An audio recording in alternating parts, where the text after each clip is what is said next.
Aký darček ťa v živote najviac prekvapil?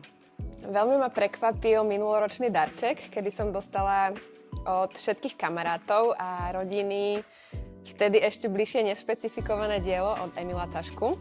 Nakoniec to skončilo ako obrovské dielo v našej obývačke na stene. Ide o dve veľké ruky z ohýbaného drôtu. A strašne sa teším, pretože to bol môj sen asi, odkedy sme sa nasťahovali do tohto bytu. Keby si mohla mať akúkoľvek superschopnosť, ktorá by to bola? Dobre spať. Aká bola najvtipnejšia hláška, ktorú ti povedala Limka?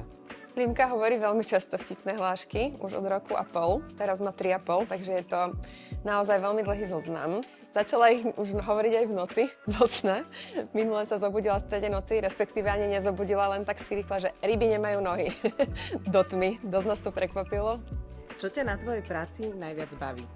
Najviac ma baví vymýšľať nové veci, to určite, a potom ich aj nejakým spôsobom realizovať a hlavne ich aj prvýkrát držať v ruke, respektíve nosiť, keďže ide o šperky.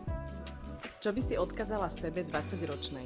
Že po 30-ke sa začne sústrediť aj na cieľ, nie len na cestu. Ak by tvoje topanky vedeli rozprávať, čo by o tebe prezradili? Že veľmi rada cestujem, ale najmä asi to, že si ich nikdy nezaväzujem.